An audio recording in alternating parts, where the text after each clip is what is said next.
The moment is here, you can stop your search. It's Comics by Perch.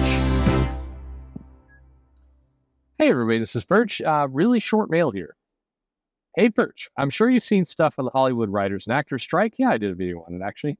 This all led me to wonder what would happen if the comic writers and artists went on strike. Thanks for your time. What would happen if the comic writers and artists went on strike? Nothing? No, I mean, it's tough because very little, very little, unfortunately.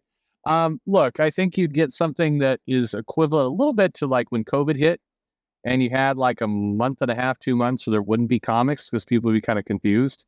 And then you'd see a bunch of writers and artists who do not live in the U.S. who just wouldn't go on strike. And you'd see the comics continue to be produced, but they'd be kind of awkward and weird, and the editors wouldn't really know what to do with it. They'd probably do something initially where the comics are, just they wouldn't make a lot of sense continuity wise because the editor's like, well, just write something to bridge the gap until people come back. But then if they don't come back right away and the comics just get kind of weirder over time, like that, not much would happen. That's the reality. It seems kind of bizarre. Anyway, I wish there was a better answer, but in all honesty, not very much. As I mentioned in a different video on this topic, look, to go on strike, you have to have leverage.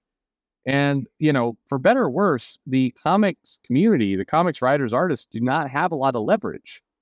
The material isn't being sold at a rate where, people are desperate to keep that content going. So that's problem number one. And then problem number two is it's too easy to get work from somewhere else.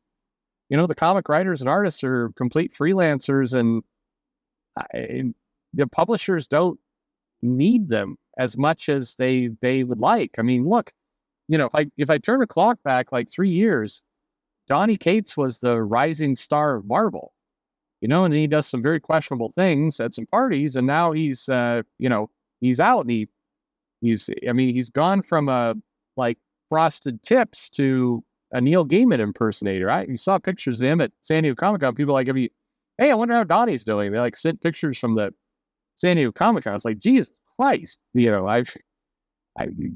Anyway, well, whatever. Let's get to a different mail because this one is longer. So it says, well, not longer mail, but deeper topic. Unfortunately, there's just not a lot to say there. It wouldn't happen. It says, Dear Perch, DC Comics seems to have lagged behind Marvel since the 70s in terms of being only recognized as number 2. What do you think is needed in order for DC to become the number 1 publisher in the American comics industry? I'll give a jokey answer and a serious answer. The jokey answer is sales. They need sales, and not just sales for a couple of years, sustained sales. So when DC Comics did the New 52, there was a period for about 2 years, I think. Now maybe it's a year and a half. There was a period of time where DC was outselling Marvel. Now Marvel started doing some interesting trickery where they would publish more comics, and there was different ways you were kind of cutting up the numbers, but DC was legitimately outselling Marvel for a period of time during the New 52. And despite that, people still view DC as the secondary publisher.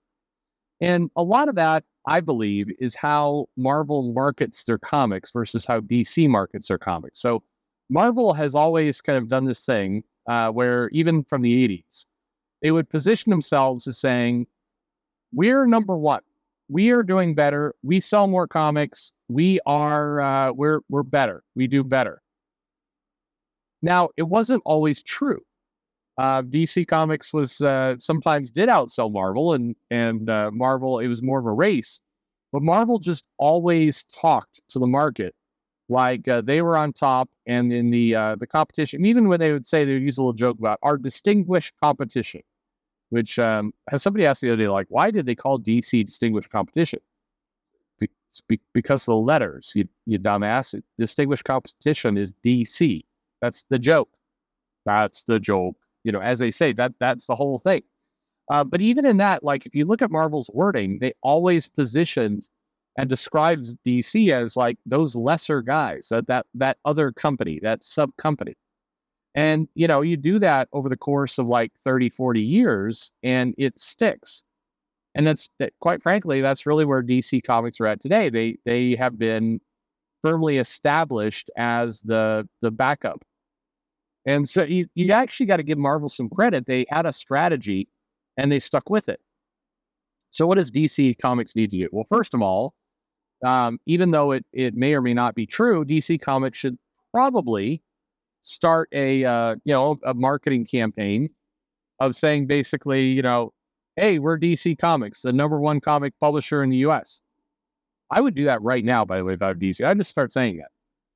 And, people may come up and say, well, that's not true. How is that true? And it's like, hey, bitch, none of the comic numbers are published. So, prove us wrong. You can't. DC Comics could basically make any claim they want to make. And so why not? Just do it. And then just continue with that. And you want to market not from you don't want to let on the joke or let on the game that it's all just marketing. You want to, if you're DC, you want to just keep reinforcing this idea of, yeah, we're in charge. Like if I was DC, I'd start printing stuff like, man, we've been on top for so many years. It's selling, we have the #1, we have the most recognized characters in the world, Superman and Batman. I mean, like everybody around the world knows those guys. And, really, we're just trying to figure out how do we go even bigger? Having beaten everyone in comics, how do we go even bigger? I'd just start behaving that way. I'd start publishing articles and saying stuff like that. We're on top. We're on top, bitch. What are you going to do? And if you do that for a length of time, that will do it by itself. Now, I suspect, the person writing this, you're looking for a more substantive answer, like what kind of comics they need to make, everything else. So if we're going to go down that track, look, they need to get comics outside the direct market. So get comics into Walmarts and Targets, not the 80-page giants you did, but start making tankobon, start doing that. By the way, there's a Superman manga that came out, a week ago or so, and they're kind of translating. And it's crazy. It's basically Superman trying to get ramen. And it is batshit hilarious. Superman is like, it's crazy. You just have to see this comic. Superman wanting to get, not ramen, sorry, beef bowl. He's waiting a beef bowl, but he got pork bowl instead by accident. But it turns out it's really good. And that's the comic. It's crazy. But anyway, start printing these kind of Tankobon style formats, get them into the store. But importantly, like DC, it goes back to the marketing thing. DC needs to pretend, or at least kind of portray that they are winners. And the goofy part about DC is they frequently, even when they talk about themselves, they kind of talk about themselves as the #2 company. And so they need to just go out there with some swagger. Like if I was DC's evangelist or pitchman, I would go out there and I would, like Stan Lee.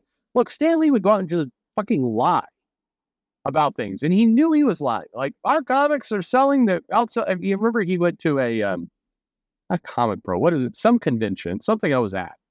And he comes out and he's like,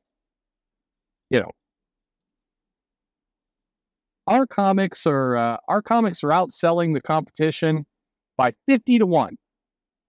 At 50 to 1? No, not even close. But he's like, and then he like looks at everybody because people are like, well, okay, you're exaggerating. He's like, I'm not exaggerating. We sell 50 of our comics for one of every one of the competitions. It's like, well, you're full of shit. That's a complete and absolute lie. Didn't matter. They said it anyway. And Stan Lee just is like, look, I'm so confident what we can do. I'm so confident in in our ability to be on top that we're just fuck off. We're on top.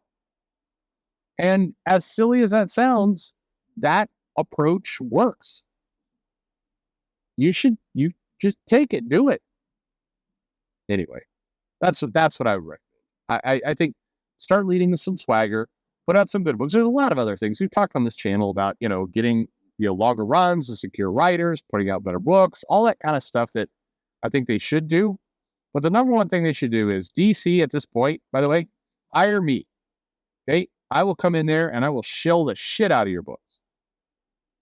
And just no shame at all about it. And do that for 5 years. And it's not enough to say, yeah, we've got some good quality books, everything else. You want to come out there like Stan Lee did and be like, Batman outsells everything Marvel does combined. Also, Bruce Wayne has a bigger dick than anybody in Marvel. Captain America, tiny penis. Batman, big dick. By Batman. You just do that for a while. I guarantee a lot of you are like, oh, these are terrible ideas. They're silly ideas. But believe it or not, it would probably work. I mean, look at all the stupid shit we're sold on a daily basis based on just swagger alone. Anyway, like and subscribe. Yes, subscribe. Hey, the channel may be ending, but that doesn't mean you can't subscribe. Subscribe. Tell a friend. Thanks for listening.